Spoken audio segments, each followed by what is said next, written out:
శ్రీవల్లి, నువ్వు నన్ను పిలిచావా? అవునన్నయ్య, హాస్పిటల్ కట్టడానికి కావలసిన పర్మిషన్స్, ప్రాజెక్టుకి సంబంధించిన వివరాలు ఇవన్నీ కనుక్కున్నావా? అన్నీ కనుక్కున్నాను. దానికి సంబంధించిన పేపర్స్ మేనేజర్ గారు కొన్ని ప్రిపేర్ చేశారు. వీటిలో కొన్ని పేపర్స్ పైన బావగారి డీటెయిల్స్ నింపి సైన్ చేయాలి. అలాగే అన్నయ్య. తీసుకో.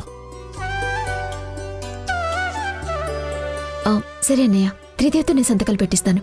సరే అమ్మా.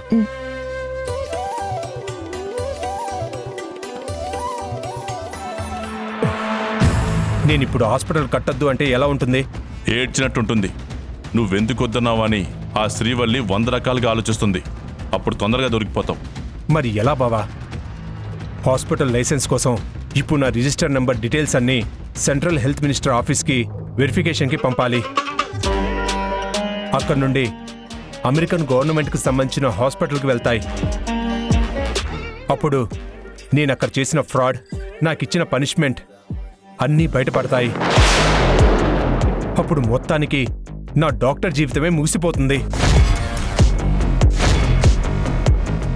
ఈ శ్రీవల్లికి తాళి కట్టడం ఏమో గాని నా జీవితానికి నేనే సంకెళ్ళు వేసుకున్నట్టుంది. చూడు, ఇంకా ప్రాసెస్ స్టార్ట్ అవ్వలేదు కదా. నువ్వు అప్పుడే భయపడి చేతులెత్తేయకు. ఇలాంటప్పుడే మనం షార్ప్గా ఆలోచించాలి. రాబోయే ప్రమాదానికి అడ్డుకట్ట వేయడానికి ఏం చేయాలో ఆలోచించు. ఇంకా ఆలోచించటం లేవు బావా, స్టెప్ తీసుకోవడమే. ఏంటది?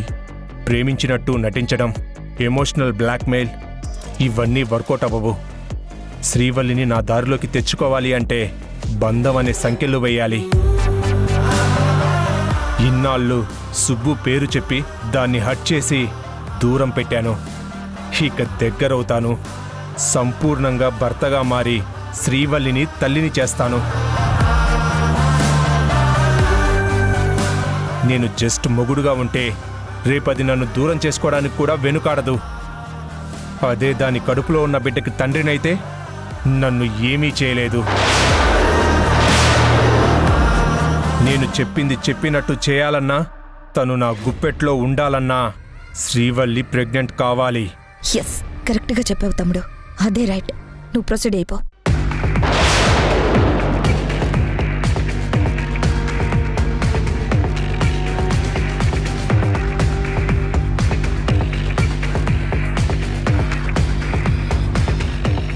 ఇప్పుడు త్రిదేవ్తోని ఈ పేపర్స్ మీద సంతకం పెట్టించేసి వీలైనంత తొందరగా అన్ని పర్మిషన్స్ తీసుకొని వెంటనే హాస్పిటల్ కన్స్ట్రక్షన్ స్టార్ట్ చేయించేసేయాలి.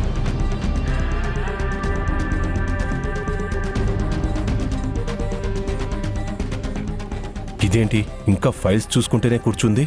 దీనికి వర్క్ తప్ప మరో ధ్యాస ఉండదా ఏంటి? దీన్ని ఇప్పుడు ఎలాగైనా రొమాంటిక్ మూడ్లోకి తీసుకెళ్ళాలి.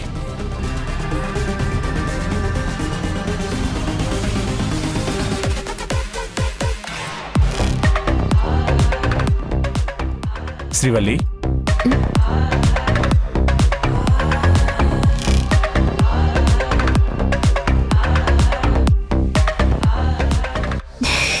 ఏంటి త్రిదేవి అవతారం? ఇలా వచ్చావేంటి? ఏమైంది అవతారం? బాలేదా? బాగుంది బాగుంది. బాగుంటే అలా ఎందుకు నవ్వుతున్నావు? ఏం లేదు, ఇదివరకెప్పుడు నేను నీ వేషంలో చూడలేదు కదా. సడన్ గా నిన్ను ఇలా చూసేసరికి నవ్వు వచ్చింది. నువ్వు నవ్వితే చాలా బాగుంటావు శ్రీవల్లి. ఎప్పుడు ఇలా నవ్వుతూనే ఉండొచ్చు కదా. ఏంటి త్రిదేవ్, ఈ రోజు నీ రూపంతో పాటు మాటలు కూడా చాలా కొత్తగా ఉన్నాయి. అవి కొత్త మాటలు కాదు, నా మనసులో ఉన్న మాటలు. అయినా కొత్త కొత్త పనులు నువ్వు చేయొచ్చు కానీ నేను ఇలా మాట్లాడకూడదా? నేనేం చేశాను?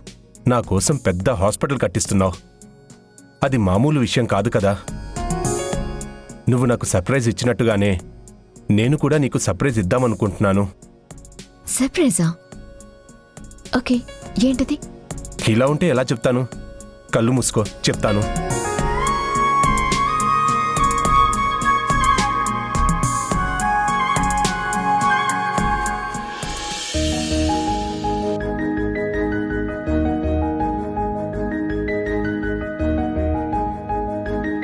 ఇప్పుడు కళ్ళు తెరువు శ్రీవల్లి.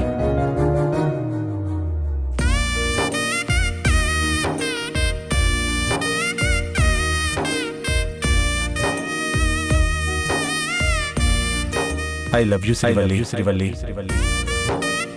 నువ్వు నా కోసం హాస్పిటల్ కట్టించడానికి డిసైడ్ అయినప్పుడే నీ మనసులో నాకు చోటిచ్చావని అర్థం చేసుకున్నాను. నా గురించి ఆలోచించకపోతే నువ్వు అలాంటి నిర్ణయం తీసుకొని ఉండవు. నేను నీ అనుమతి లేకుండానే పెళ్లి చేసుకున్నాను. కానీ ఇప్పుడు ప్రపోజ్ చేసి నీ జీవితంలోకి అడుగుపెట్టడానికి పర్మిషన్ అడుగుతున్నాను.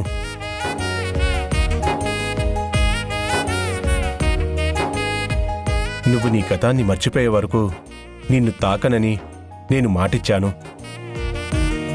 కానీ నువ్వు ఆ జ్ఞాపకాల్ని పూర్తిగా మర్చిపోయావని నేను నమ్ముతున్నాను.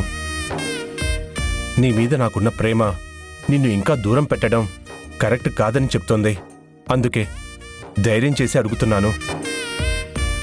పరిస్థితుల కారణంగా భార్యాభర్తలైన మనం ఈ రోజు నుండి ప్రేమతో దగ్గరయ్యి ఆ బంధాన్ని శాశ్వతం చేసుకుందాం. నేను చెప్తుంది నీకు కూడా మనస్ఫూర్తిగా ఇష్టమైతే ఈ పువ్వు తీసుకొని నీ అంగీకారాన్ని నాకు తెలియచేయి.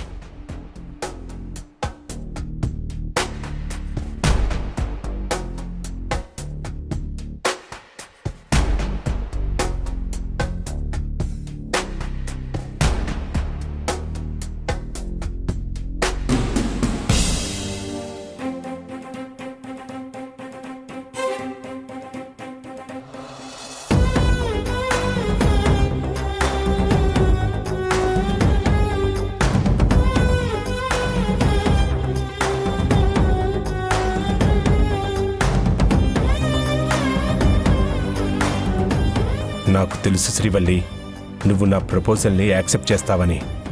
ఇది నీ ప్రేమ కోసం ఇచ్చిన పువ్వు కాదు, నీ జీవిత సమాధిపై పెడుతున్న పువ్వు.